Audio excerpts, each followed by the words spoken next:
Sajnos az utóbbi években a terület leszáradása miatt ezek a mocsártagok kiszáradtak szinte teljesen. A kisebb mocsártagoknak a vízzáró rétege, ez az agyagos réteg nagy valószínűséggel már annyira összeszáradt, összerepedezett, hogy szinte elengedi a vizet, úgy mondanám, mint egy lyukasfazék, elengedi a vizet teljesen. Ezért nagyon nehéz lesz majd újra feltölteni őket, újra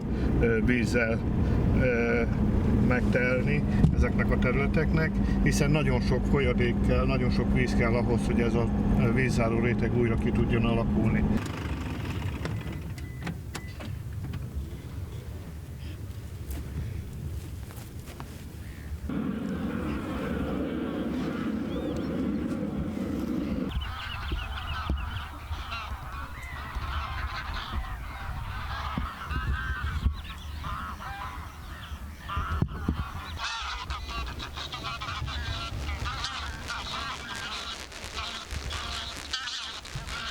Abból egy nagyon különleges év, hogy már most nagyon hamar bejött a nagy meleg, és nagyon nagy vízdeficittel kezdtük az évet. Nem volt csapadékos a tavasz,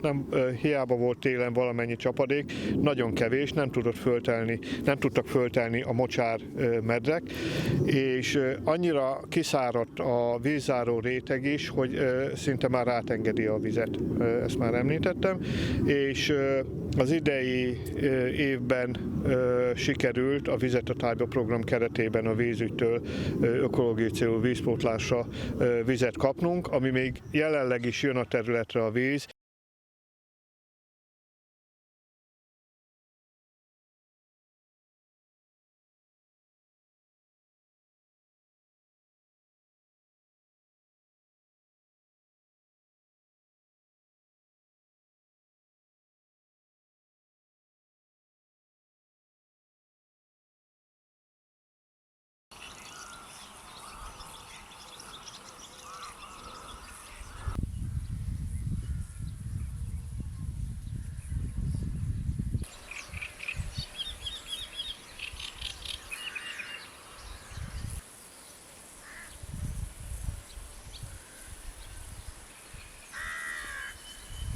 Mindenképpen a víz lesz szükséges, tehát ezeknek a területeknek a vízpótlását akár uniós forrásokból, akár kormányzati támogatással nagyobb hangsúlyt kell fektetni ezeknek a területeknek a vízpótlására, és szerintem ez lesz a jövő, mert le fognak száradni ezek a területek.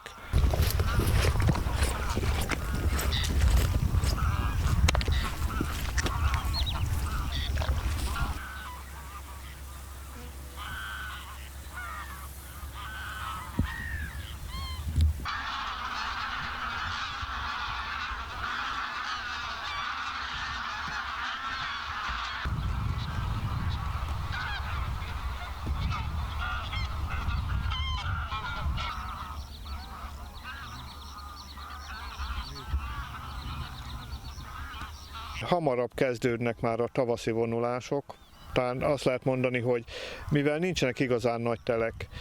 ezért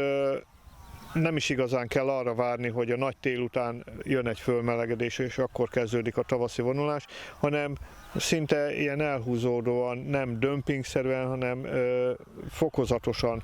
jönnek vissza a madarak, fokozatosan látjuk, és már most elindult az őszi vonulásnak, már a kezdetét tapasztaljuk.